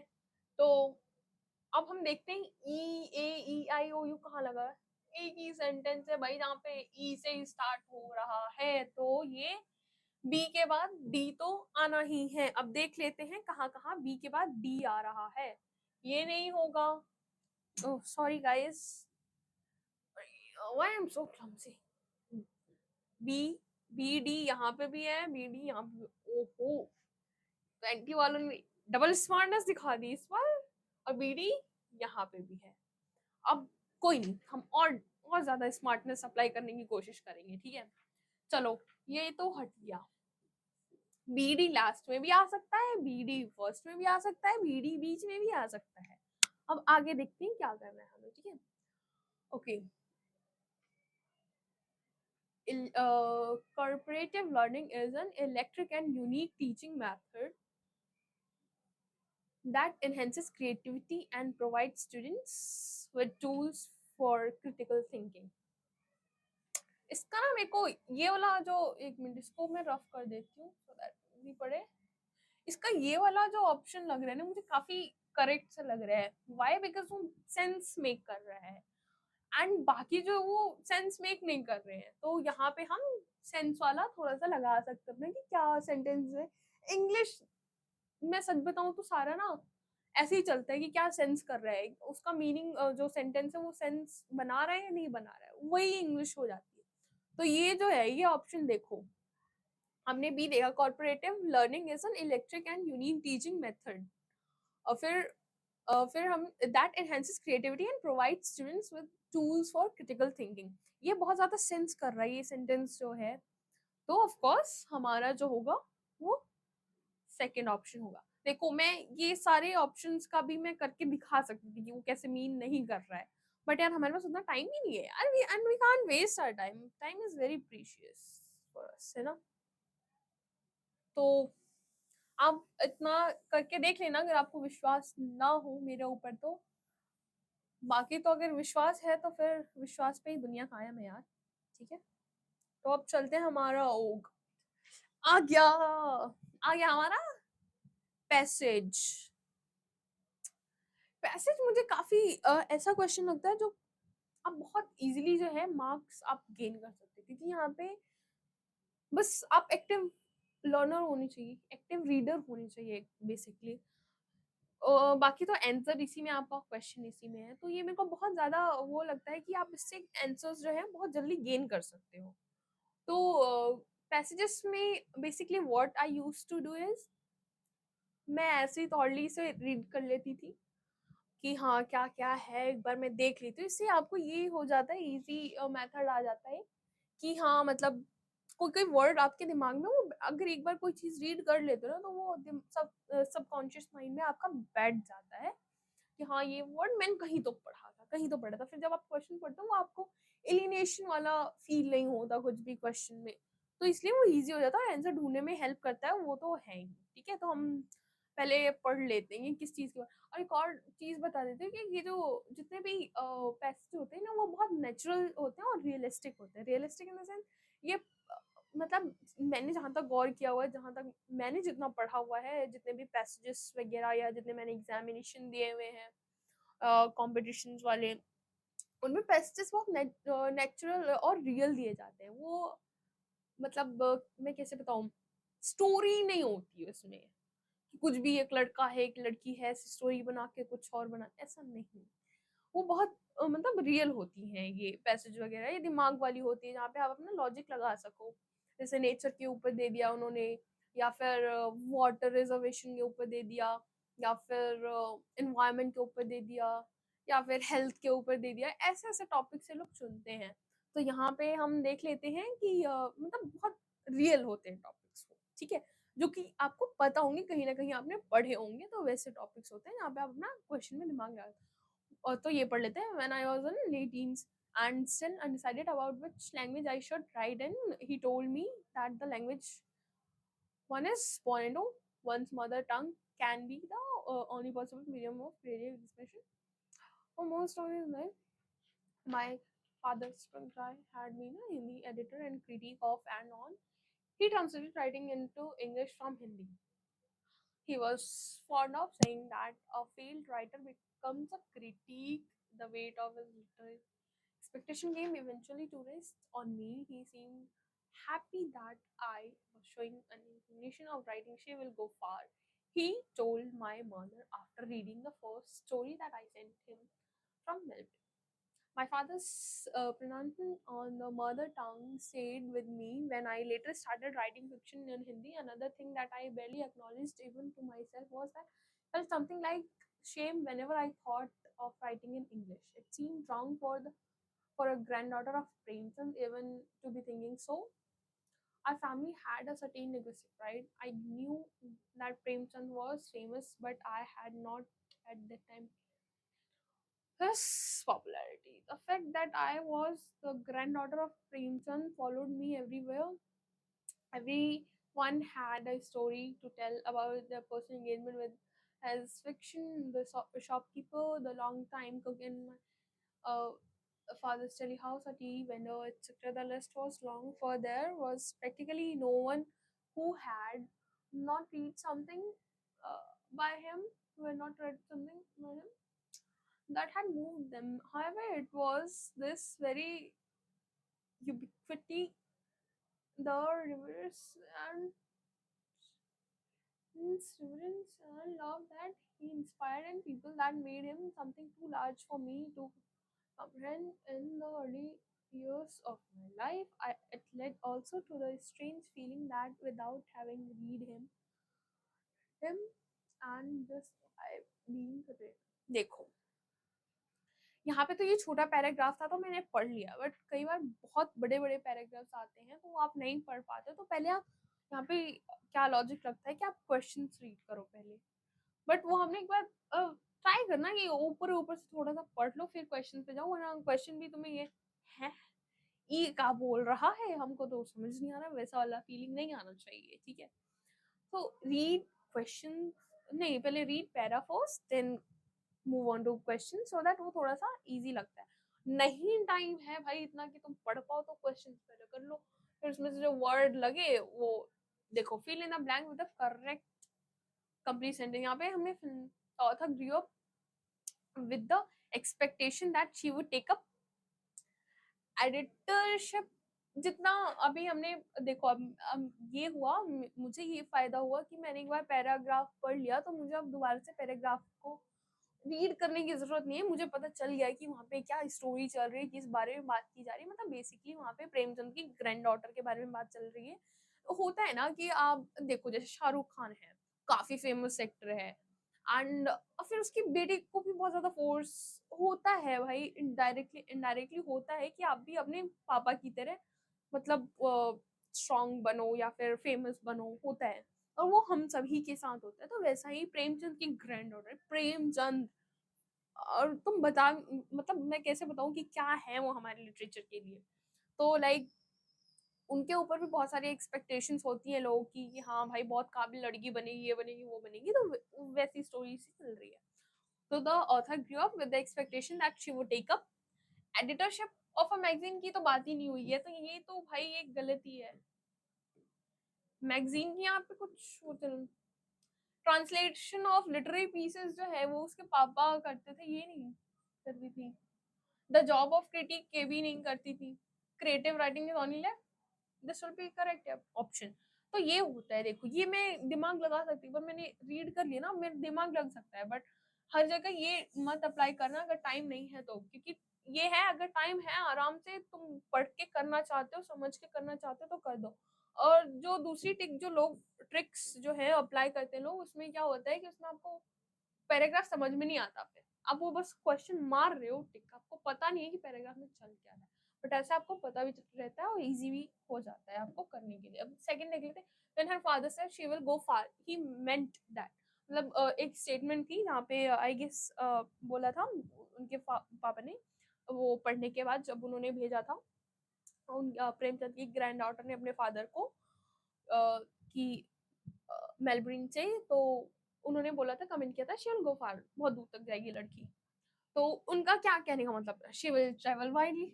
भाई कई बार कहावतें होती है ना, वो होती है, वो सेंस नहीं करती कई बार। हम अगर ये मतलब वो बोल रहे विल गो फार, तो ट्रेवल वाइडली करेगी, ये नहीं होगा।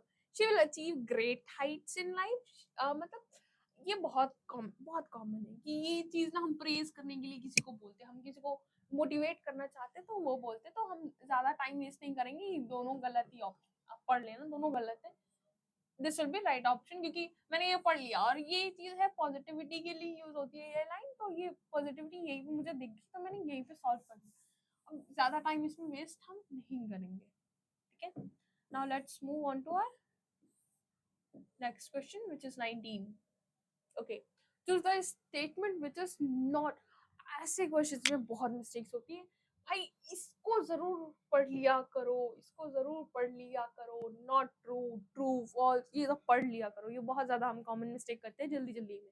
और ये तो भाई ये तो बहुत अच्छी बात है कि ये थोड़ा सा बोल्ड करके लिखते हैं, वरना तो फिर और ज्यादा कंफ्यूजन हो जाता है, तो इसको जरूर पढ़ लिया करो। मुझे याद है कि इसमें मैं बहुत ज्यादा मिस्टेक कैसे कर देती थी, क्वेश्चन मैंने पूरा नहीं पढ़ा एंड ये सब देखा नहीं, मैं कर दिया अपने आप में। Not true about this passage, जो चीज सच नहीं है इस अबाउट मतलब इस पैसेज के बारे में। The author felt pressurized to write in Hindi because of her father. She felt obligated to carry on the legacy of Premchand. Correct. Her family was क्या है क्या है ये? English chauvinistic about the English language. She was in awe of the region. भाई ये सही है, क्योंकि उससे बहुत ज्यादा वो किया जाता था, क्या बोलते हैं, मैंने बताया ना कि किसी के पास किसी के ग्रैंड पेरेंट्स या पेरेंट्स कुछ ऐसे ऐसे उससे होता है। कोई भी माँ बाप चाहता है कि वो जिस लेवल पे है हमारा बच्चा उस लेवल के एक ऊपर ही जाए, तो वो वाली बात होती है। तो ऑफ कोर्स इससे भी बहुत ज्यादा एक्सपेक्टेशंस की जाती थी। एंड फिर अब हम चलते हैं। और ऑफ कोर्स ये भी सच है कि वो प्रेशराइज फील करती थी, ठीक है, शी फेल्ट ऑब्लिगेटेड। हाँ, ये भी सच है यार कि उसको लेगेसी कैरी करने के लिए बहुत ज्यादा वो करते थे। थर्ड ऑप्शन बचा फिर हमारा, तो फिर will be our answer. Simple. आपको इसका मीनिंग नहीं भी पता, बट हमने लॉजिकल दिमाग इस्तेमाल करके एलिमिनेट करके ऑप्शंस को हमने पता कर लिया कि ये हमारा जो है करेक्ट आंसर होगा। एज सिंपल एज दैट, ठीक है। हम भाई इंसान हैं, भगवान नहीं है कि हमें सारी चीज़ों का मतलब पता हो। एंड इंग्लिश एक ऐसा सब्जेक्ट है जहाँ पे आप जाओगे ना, हमेशा नई चीज़ें देखने को मिली हमेशा। मतलब ऐसा नहीं है कि जैसे हम previous year question paper solve करते तो जैसे दूसरे सब्जेक्ट में करते, तो हम कई बार देखते हैं कि वो अगले में आ जाता है उसी हिसाब से, बट इसमें ऐसा नहीं है। ये मतलब इंग्लिश करते रहोगे, दोबारा से दूसरा क्वेश्चन पेपर उठाओगे, ये क्या सर दर्द है मतलब ये दोबारा से वैसा वाला आ जाता है, यार ये तो हमने पढ़ा ही नहीं है। तो वैसे मामलों में ऐसी ट्रिक्स अपनाओ, ठीक है। हर बार मीनिंग के ऊपर मत जाओ, कई बार दिमाग लगाने की भी कोशिश करो। सो 19 का थर्ड हो गया। एंड अब हम 20 करते हैं। Premchand became too large for her to understand, mainly because his ability to connect with people from all walks of life. The fact that she was ये डरने वाला कोई सिस्टम हमें नहीं बताया गया है यहाँ पे, तो ये ऑप्शन गलत है। The kind of love and he inspired in people, ठीक है, ये भी गलत है। The kind of love and reverence that he inspired in people, his ability to, time कितना हो गया, 6:10 हो गया हमारा, लेट हो गया, कोई नहीं, करते हैं। You guys are more important, okay? तो ये करते हैं। देखो, प्रेमचंद की एक खासियत नहीं, बहुत सारी खासियत थी। उनमें से एक खासियत थी कि वो लोगों से कनेक्ट बहुत जल्दी कर देते थे। मतलब प्रेमचंद जो थे वो बहुत ऐसे राइटर थे ना, जो मतलब बेसिकली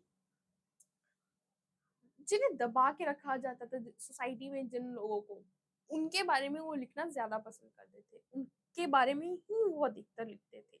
तो वो कनेक्ट कर पाते थे, क्योंकि हमारे मतलब अधिकतर लोग जो हैं वो वैसे ही होते थे। तो वो ये होगा, ठीक है, वो कनेक्ट कर पाते थे, ठीक है, लोगों से, जो कि बहुत मतलब आसान नहीं है लोगों से कनेक्ट कर पाना, क्योंकि हम सभी का जो है पर्सपेक्टिव दूसरा दूसरा होता है। तो एक तो ये ऑप्शन होगा ही होगा। ये मैंने ध्यान नहीं दिया कि यहाँ पे ये वाले ऑप्शंस भी हैं। देखो, मेरी जैसी गलती मत करना, ठीक है, मेरी गलतियों से ही सीख लो। ये होगा, चलो ये मान लिया।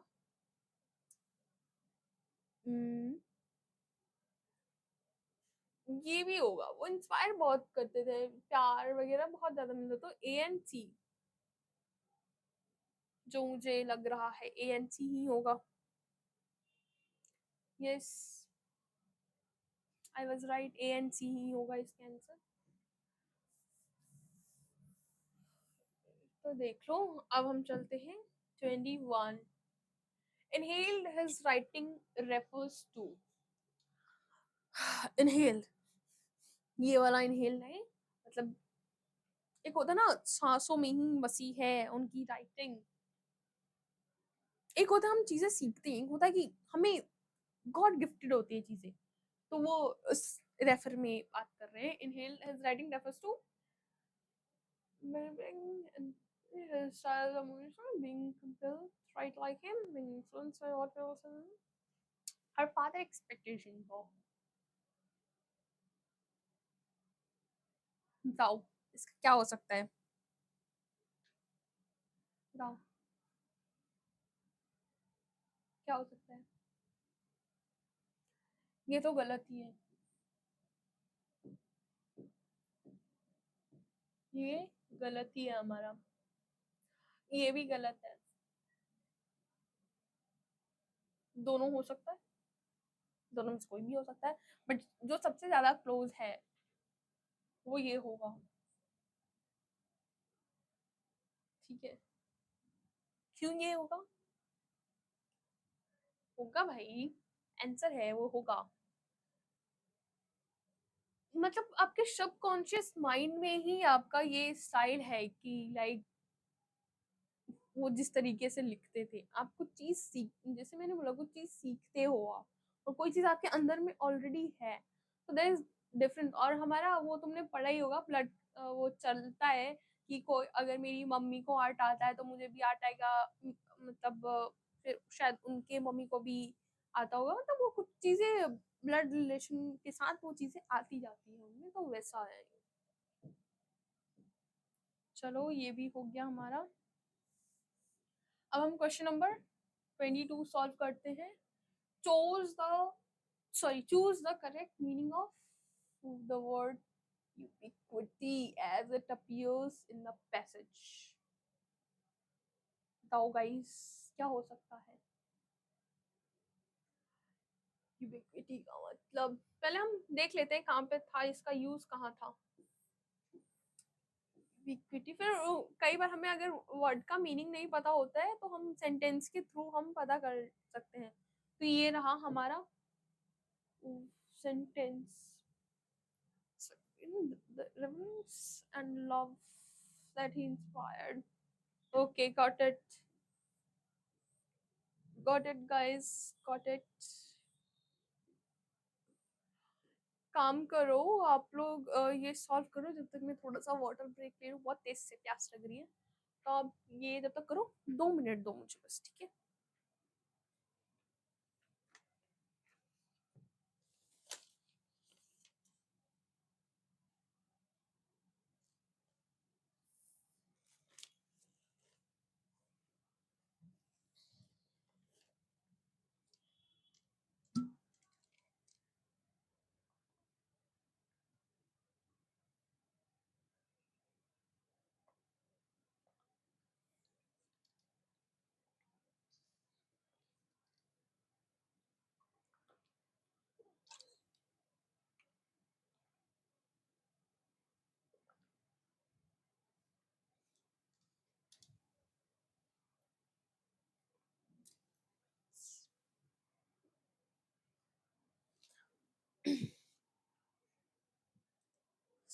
सो क्या हुआ, सॉल्व किया आप लोगों ने?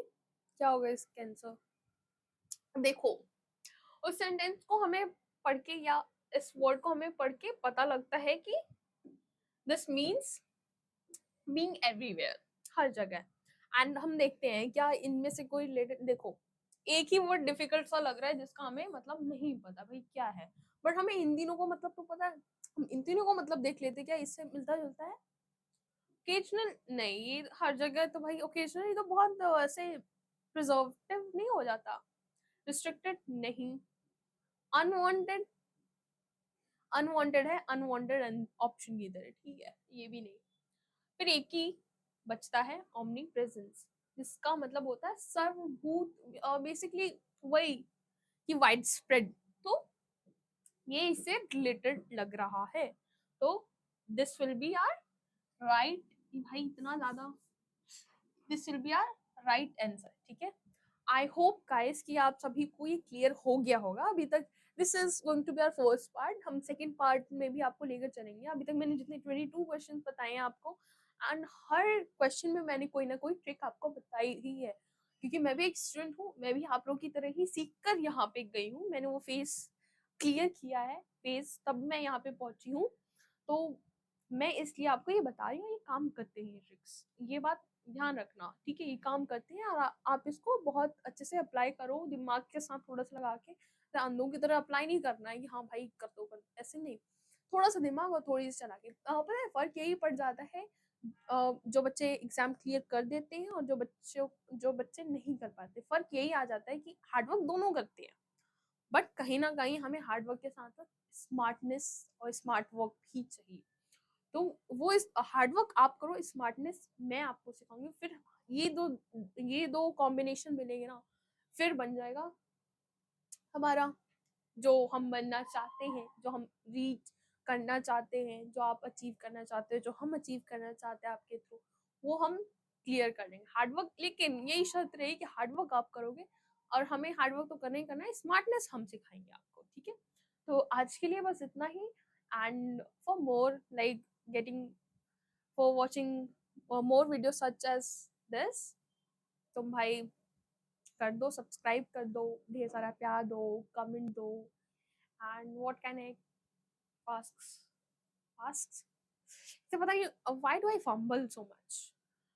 भाई बस बहुत सारे प्यार दो, दैट्स इट। एंड अभी हम सेकंड पार्ट भी लाएंगे, just wait for that. And फिर सेकंड पार्ट में बाकी के क्वेश्चन सॉल्व करेंगे। तो बाकी